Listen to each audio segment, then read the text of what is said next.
The story opens in a shadowy laboratory, somewhere deep inside a secret research facility. A rat is released into a cage, nose twitching, searching for food. Suddenly the animal is caught by something unseen, snatched mid-movement by an invisible force. There's nothing left but a few scraps and the echo of the rat's squeals. Meanwhile, Dr. Sebastian Caine sits alone at his computer, frustrated. He's running chemical simulations on a complex formula, but his results keep failing. Distracted, he glances out his window and watches his neighbor undressing until she closes her curtains, shutting him out. With a sigh, Sebastian refocuses. An idea strikes and he tweaks his formula. This time the simulation stabilizes. Sebastian's face lights up. He's finally found the solution. Without hesitation, he calls Linda McKay, his ex-girlfriend and teammate. He's eager to share the news, but Linda's not alone. Sebastian notices a man in her bed, Matt Kensington, another member of their team. Linda makes it clear Sebastian doesn't have any say in her life anymore. Setting aside personal issues, Sebastian shows her the formula he's cracked, the one they've all been stuck on. Linda is genuinely impressed. Excited, Linda wakes Matt. She insists they need to head to the lab right away, but suggests they take separate cars. Matt, ever the optimist, jokes that she should tell Sebastian about their relationship when the time is right. At dawn, Sebastian arrives at the highly secured compound. He scans his fingerprint, rides a private elevator, and enters the hidden laboratory using a voice password. Inside, the lab buzzes with activity, but there's a strange twist. Many of the animals are invisible. Only through thermal cameras can the team keep track of them. Matt strolls over to a cage, playfully greeting an invisible orangutan and a gorilla named Isabel. When Isabel lunges at the bars, every animal in the lab goes wild. Matt grabs a pair of thermal goggles and enters the cage to calm her down. Suddenly, Isabel bites him and darts away, invisible but angry. Matt chases her through the lab until he runs into Sebastian. He warns Sebastian that Isabel is growing more aggressive, being invisible is messing with her mind. Not wasting time, Sebastian grabs a tranquilizer gun and bets Matt on who can capture Isabel first. After a brief chase, the two corner her, and Sebastian fires the tranquilizer dart. Isabel goes down. Moments later, Dr. Sarah Borden rushes over and scolds Sebastian for injecting Isabel before the serum's been properly tested. She claims it's unethical. Sebastian doesn't care, he wants results fast. Linda steps in, reminding Sebastian that he hired Sarah for a reason. She's the best veterinary specialist they could get.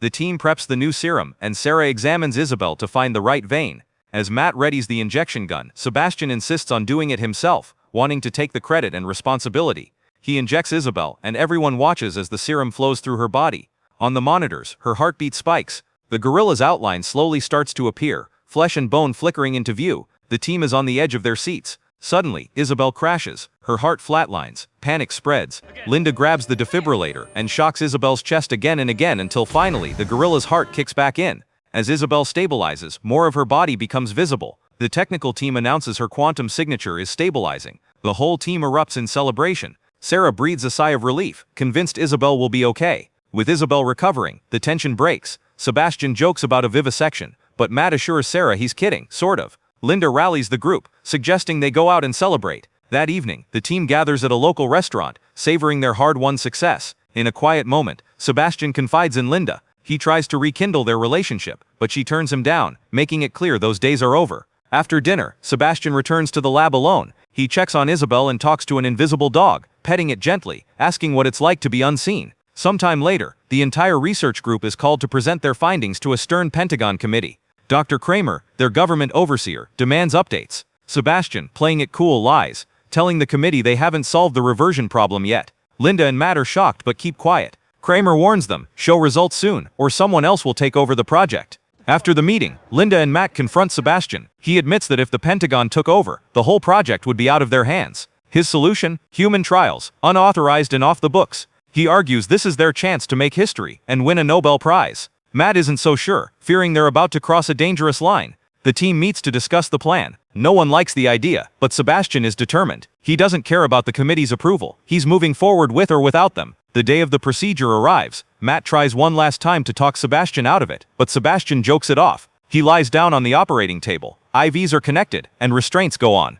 Jokes fly around the room about who gets Sebastian's car if things go wrong. The serum is irradiated and brought in. Sebastian insists on injecting himself, taking full responsibility. Linda notes the time as Sebastian pushes the plunger. For a tense moment, nothing happens. Suddenly, Sebastian's body spasms and patches of skin start to vanish. He cries out in pain as his body flickers, bits of muscle and bone disappearing, becoming transparent.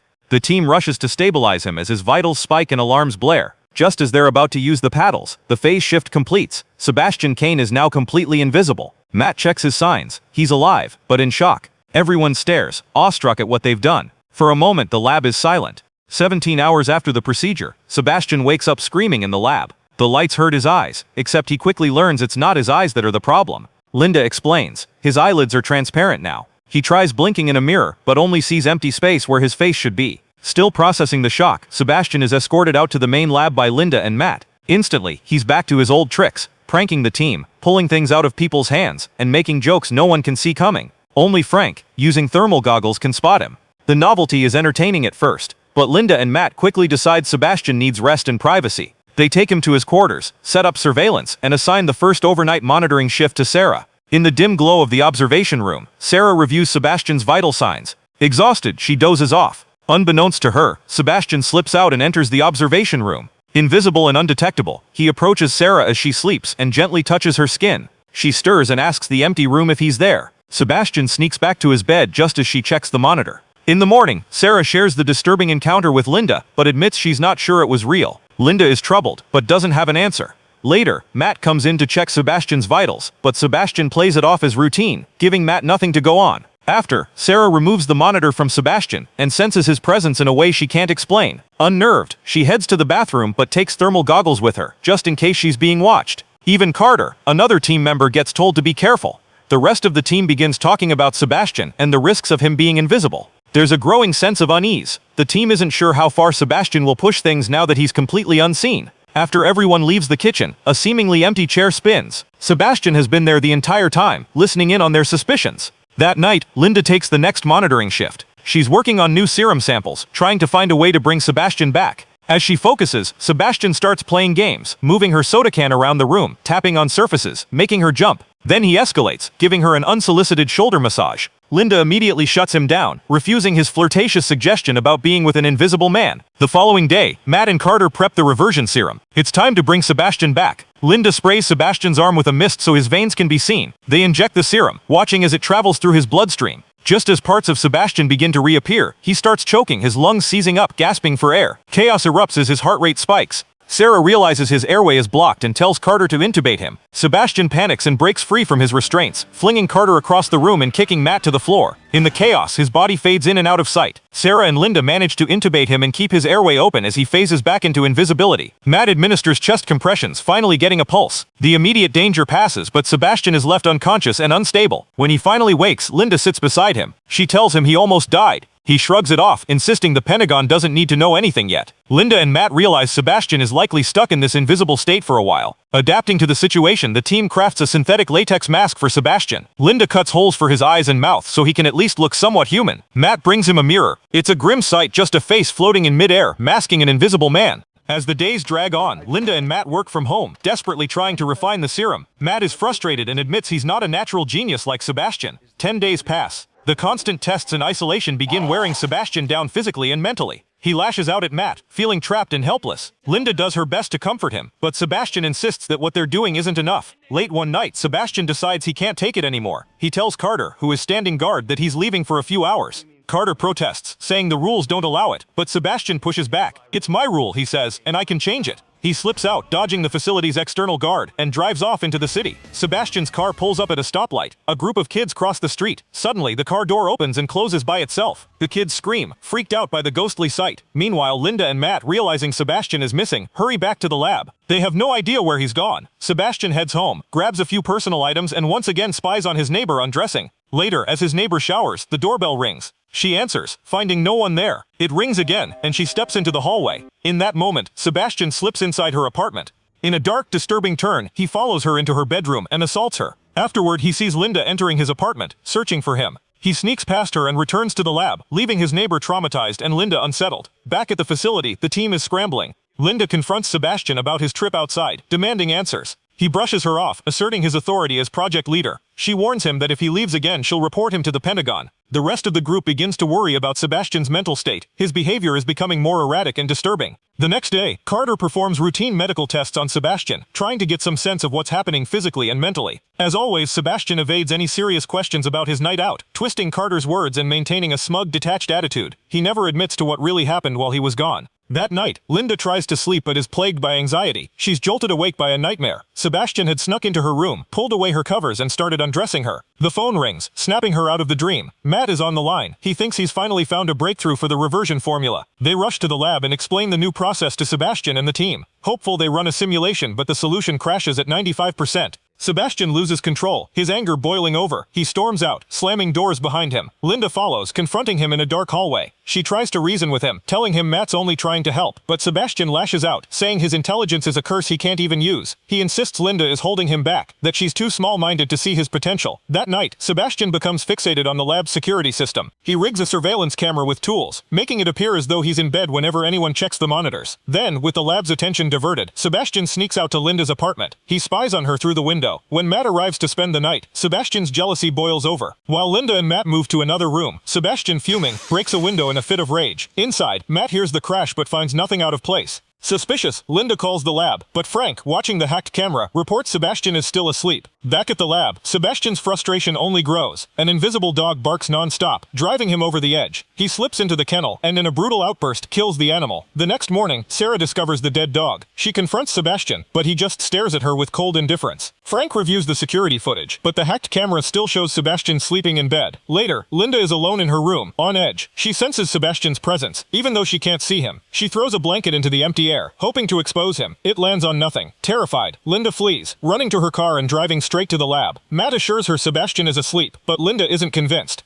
She checks his room herself and quickly realizes he's not there. Examining the surveillance setup, she figures out how he tricked the camera. Alarmed, she calls the rest of the team in for an emergency meeting. Meanwhile, outside, Sebastian is lurking. Janice asks the group if they should try to track him down, but Linda insists their first priority is to inform the Pentagon committee. Matt reveals that Sebastian has probably been sneaking out every night, and nobody has any idea what he's been up to. Linda and Matt agree to take full responsibility for their actions. As they leave, Sebastian spies on them from the shadows. Linda and Matt drive to Dr. Kramer's house, the Pentagon official in charge of the project. Kramer is shocked and promises to notify the authorities. He sends Linda and Matt away to pack up their things while he prepares to make calls. Kramer heads inside, but as he tries to use the phone, the line is dead. He steps outside to investigate, pipe smoke swirling around him. Suddenly, Sebastian appears out of the mist, pushing Kramer into the pool and drowning him before Kramer's wife can catch him. The next day, Linda returns to the lab. As she walks in, Sebastian silently terrifies her, whispering that it's going to be a busy day. Matt reveals that Sebastian had returned around 3 a.m. and has been wandering the lab ever since. Linda tries to call Kramer, but his wife answers, crying. Kramer drowned in his pool last night. Suspecting sabotage, Linda tries to phone one of the generals, but the call won't go through. Matt checks the lines and discovers that all outside communication has been cut. They go to alert security, but when they enter the elevator, it won't accept their access codes. They're locked in. Frank investigates the security system, concluding there's no malfunction. Sebastian has removed everyone's access, trapping them in the lab. The team arms themselves with thermal goggles and decides to search the facility. In the chaos, Janice forgets her goggles and heads back to retrieve them. Alone in the corridor, Sebastian ambushes her and kills her quickly.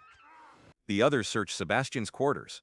Linda tries reasoning with him over the intercom, but he responds coldly. He can't let them stop him, he likes the power too much. He casually tells them Kramer died before he could notify anyone about their experiments. Suddenly, Linda notices Janice is missing. They search the facility and soon find her body stashed in a locker. Now panic spreads. Carter realizes Sebastian has snapped. Matt argues that all of this was premeditated. Sebastian knew they'd try to turn him in. Sarah, hysterical with grief, slaps Linda, blaming her for not stopping the experiment earlier. Frank, too, expresses his anger while Carter desperately asks what they should do next. Linda takes charge, saying they can't just wait for rescue. The team activates the motion detectors and spots movement on the monitor. Matt and Carter arm themselves and head out, while the rest watch from the control room.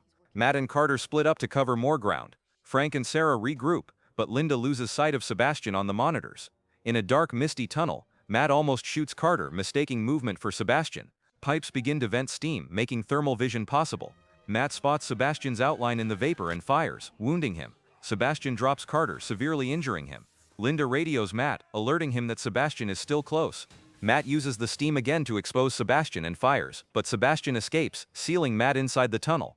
Trapped and desperate, Matt realizes Sebastian is still on his side of the door but has disabled the goggles by raising the heat. Inside the labyrinth of the lab, tension runs high. Linda rushes to help Matt, who's locked inside the tunnel. She orders the others to focus on Carter, who's been seriously hurt in the attack. While Linda searches for Matt, the rest of the group tries to move Carter to safety. Matt and Linda reunite. Matt tries a different approach to flush Sebastian out, arguing as a distraction. In the confrontation, Matt swings at Sebastian when he senses him nearby. Sebastian manages to knock Matt to the ground, but before he can finish him off, Linda intervenes, using the steam and her instincts to drive Sebastian away. Meanwhile, Sarah and Frank manage to find Carter, who's bleeding badly. Sarah tells Frank to apply pressure to the wound while she runs to the medical lab to get blood for a transfusion.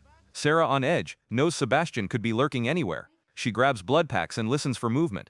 When she hears something, she pours blood on the floor to try to expose Sebastian's footprints. Nothing happens. She grabs the last pack and heads for the door, only for Sebastian to ambush her. He grabs her, and in a quick struggle she pours blood on him, revealing his outline for a split second. It's not enough. Sebastian injects her with a tranquilizer dart, then breaks her neck, killing her instantly. Frank, still with Carter, doesn't know Sarah is gone. He tries to keep Carter alive, but Carter is losing blood fast. Linda and Matt arrive just as Carter dies. Realizing the team is falling apart, they return to the main lab to regroup. Linda goes to look for Sarah and finds her body. Shocked and devastated, she rushes back to warn the others. Frank, unaware of the danger behind him, is caught off guard by Sebastian and is killed. Now only Linda and Matt remain, trapped and wounded with no way to contact the outside world. Sebastian moves quickly, locking Linda and Matt inside the walk-in freezer. As cold seeps in and Matt starts to fade, Linda refuses to give up. She grabs duct tape, patches up Matt's wound and tries to figure a way out. With the temperature dropping, Matt loses consciousness. Linda knows they're running out of time. Desperate, Linda looks around the freezer and gets an idea. She rips apart the defibrillator and rigs a makeshift electromagnet, using it to pull the locking mechanism free from the door. She drags Matt out, starts a small fire to warm him up, and does her best to bring him back to consciousness. Elsewhere, Sebastian is preparing to destroy the evidence. He moves through the empty halls, collecting chemicals and equipment, and begins building a bomb. He mixes volatile compounds and tests the explosive effect, satisfied with the results. He then loads the mixture into a lab device, sets a timer for 5 minutes, and places it in a strategic location. Linda, determined to stop Sebastian, finds a gas canister as she leaves the freezer. She knows he's planning something big. As Sebastian heads for the exit, Linda intercepts him in the corridor. She opens the gas valve, lights it with a spark, and sets Sebastian on fire. Flames erupt, clinging to his invisible form as he desperately rips off his burning clothes. Wounded but not finished, Sebastian escapes Linda's attack and manages to set off the fire alarm, activating the sprinkler system. Water rains down, hissing on his burnt skin. He stalks Linda through the steam-filled lab, beating her brutally and trying to choke her to death. Just as she's about to pass out, Matt, barely recovered, appears and attacks Sebastian from behind, saving her at the last moment. The struggle continues. Matt and Linda try to subdue Sebastian, but he's relentless. During the chaos, Sebastian is electrocuted. His body briefly visible as electricity courses through him, revealing his burnt, half-visible form. He collapses, apparently dead. As they catch their breath, Linda and Matt notice the bomb's timer is still running. With seconds to spare, they scramble to find an escape route. Linda spots the elevator shaft, and the two of them dive in, climbing up the cables as the device explodes below, sending a shockwave up the shaft. The elevator shoots upward from the blast, nearly crushing them. They cling to the side, barely surviving as the elevator crashes back down, stopping just above their heads. Exhausted and bloodied, they continue climbing. Suddenly, Sebastian, still alive and crazed, grabs Linda from behind. They both fall onto the elevator roof, and the final struggle begins. On top of the ruined elevator, Linda and Sebastian fight desperately. Sebastian, half-burned and still mostly invisible, is driven by rage. He tries to overpower Linda, pinning her down. In the struggle, Sebastian suddenly tries to kiss her, a twisted, possessive gesture. Linda uses the moment to grab a loose elevator cable, hooking it around Sebastian's arm. With all her strength, she pulls the release lever. The elevator drops. Sebastian loses his grip and plunges down the shaft. His body slams into the fiery wreckage below.